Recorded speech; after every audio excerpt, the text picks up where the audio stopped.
Yeah, it's a show about nothing. We're not keeping that in the cut, just so you know. I call it 20-somethings. Yeah. I said it's 20-something, all day, listening all day. Do you hear me? No way. And I call it 20-somethings in the hallway. I'm just trying to ball, pass it all to me all day. Cause it's 20-somethings, a show about nothing. I don't even know what I'm saying, gotta be something. It's 20-somethings, yeah.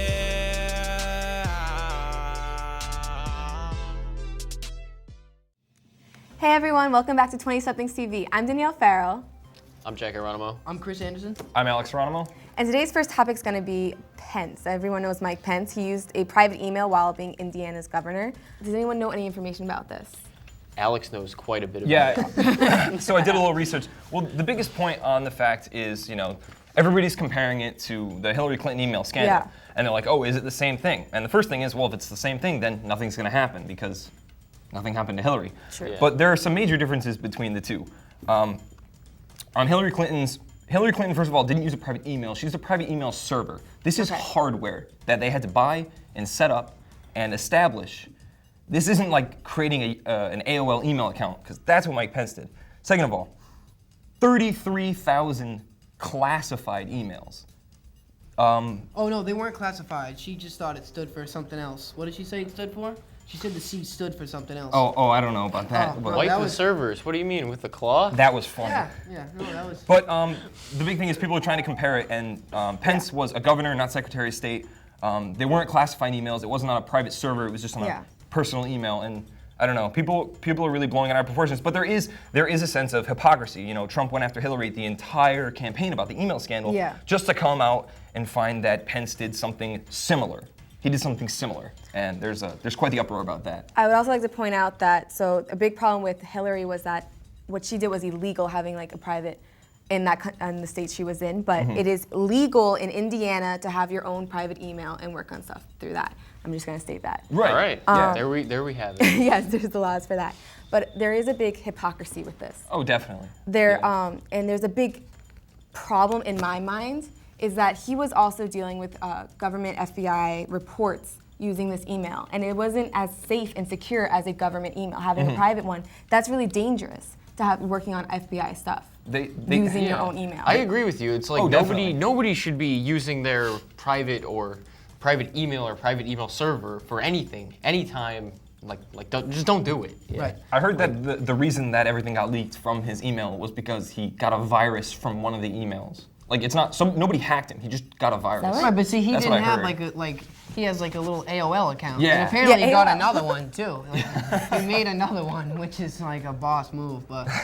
I don't even know why he's using an AOL account. AOL sucks. Yeah. It really does. Come on, use Gmail. But at the same time, you guys are right, he definitely shouldn't have done it. It's irresponsible to do that, but it is not nearly on the same scale as that. It's like comparing T-ball to the Red Sox. Oh, absolutely. In my yeah. mind. They were completely different. I don't see that being the same scale. T-ball and the Red Sox, pretty similar. Okay. So, do you think there's anything the president has or the vice president has to do differently now that they're, in the White House? Yeah, stop using it. Yeah, definitely don't use AOL anymore, man. Specifically, don't use AOL. Don't think it's gonna work the second time. Alright. So, what about? Have you guys heard about Nintendo Switch? The console to end all Nintendo, as You someone think? said. End all Nintendo. Oh man, I'm agreeing with you. I love Nintendo. I've always played Nintendo games, but Nintendo is at a point where they're trying to appeal to the demographic of people that used to play Nintendo games, and it's not working because we're not 12 anymore. It's like, I'm not gonna sit down for 2 hours a day and play any Nintendo console. I don't have the time for that. Yeah, I'll sit down for multiple hours a day and play my Xbox or play my computer. But gaming has been it's evolved into something different now. Absolutely. You don't just sit there and play, what's that game, like Pong, where you do the bar? Yeah. Now there's leagues. I know colleges that have gaming teams that go compete, There are some at our college. In Korea, there's a college for gaming. So it's now a huge thing, gaming, and I don't think it's gonna be, the end for Nintendo. Well, but Nintendo will always be around, right? You're right. It's not gonna. It's not gonna just kill it out. But did you see the Super Mario Odyssey trailer? Okay, Come I on, did see that. looks sick. Right, but are you gonna buy a Nintendo Switch?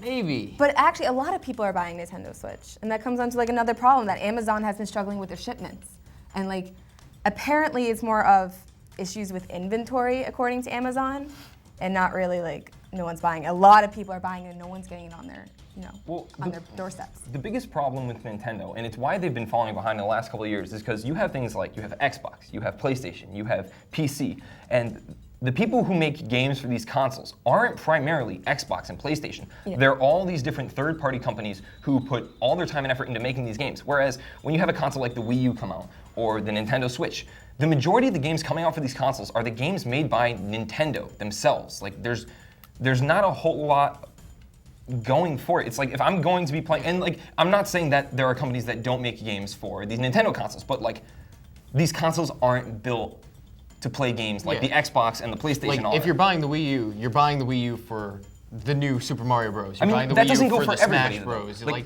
that doesn't go for everybody, but Yeah. I would generally say that's the why idea. I bought a That's Wii why U. I got one. Yeah. Smash Bros. Smash Bros. That's really It's it. really, yeah. It's really about it. Is this the nature of business then? Like just creating more and more equipment for their games, for new games? I mean, I guess. Same games. Yeah, well, what's really interesting is that a lot of the new Nintendo Switch games that are being released for the console are actually going to be released on the Wii U as well, so I don't know where it goes money-wise, because if they were going to do that, I don't know. All right, well, we're gonna switch Yeah. gears here, and we're Switch, gonna I go like that. to the Beauty and the Beast subject. It's the backlash over a gay character in the new Beauty and Beast movie, Here we go. which is coming out March 17th, guys. Woo! The character is called Le Fou, which actually means the fool in French. He is Gaston's right-hand man. He is played by Josh Gad, who played Olaf in Frozen. You guys know that one. And there's a lot of controversy going over it right now, to the point there's on both sides, the LGBTQ community and the non-LGBTQ community. Do you guys have any thoughts on this? Well, before, we were talking about it, and the only theater that banned it was a theater in Alabama, right? Yeah, Yeah. theaters And the in entire Alabama. nation of Russia. And the But entire, that's- obviously. that's a little different. They're Try. considering the ban. They're considering it. But Yeah. what I thought when I read that was, I thought it was going to be more things like that, but the outrage actually, from what I read, came from the LGBTQ community, that it was like, the first prominent gay character role in an animated movie to be kind of casted as... Live action. Oh, it's live action? Oh yeah, it is live action. Oh, yeah. okay. It's not animated. This one's gonna be live action with Okay. CGI. Well, okay, that's why I thought it was animated. So the fact that it was like the first, major gay role in like one of these movies, and that it was to be played as the fool, and like that was kind of really offensive to the group. That's Okay. just what I've read. Yeah. No, I understand. I understand how that is. It can come off as negative, but I mean, I really don't. I mean, somebody had to play that character, Right. And Yes. if the guy was cast as a straight guy, and they're only interpreting the script this way, the original script this I was way. doing a lot of research about this, and never in the script does it specifically say that he's a gay character, apparently. Okay. They have the Josh Gad, when talking about the character and going over the character with the director, Right. he was like, we want to give him more human characteristic. We want to make him more relatable to people. And so he was like, I want to make my character, he already loves and like honors and bows down to Gaston's feet. What if we took it to a step farther and then he was like, kind of like in love with Gaston? He says it himself, that sometimes he wants to, bow down and like honor him, and the other time he just wants to kiss him. And there's also apparently, according to the director, that there's at some time in the movie there's going to be a gay scene, which I have no idea what that means, and I can't say it until I've seen the movie. I mean, I think it's kind of interesting that like that of all things is controversial about a movie where a woman falls in love with a buffalo. So, I mean, of all things. I'm just saying, if they didn't cast this character as a gay character, Right. would you see as much backlash of straight people coming out saying, why is he playing the fool? Like, you know what I mean? But you haven't had the gay like representation of like, for example, the lesbian trope where you have two gay like females falling in love and then they always have to die. Like they cannot have a happy ending. Then there Is are that a gay. thing? This is a That's a thing, thing? and I'm pissed off about it. Really? There Damn. is always a trope where like the gay characters cannot have a happy ending. The male gets killed at the end, or it's the two girls fall in love and then someone comes over and ends up like a guy's like actually she's straight. Like there's so much homophobia in the film industry, and I'm kind of happy that they're adding a gay character into a movie. I I'm worried about how he's going to be portrayed on screen. Like, Yeah. is he going to be portrayed as gay and then a fool, or is he going to be a fool and then gay? Like, is it going to be a side attribute? But the character in the film Yeah. is a fool.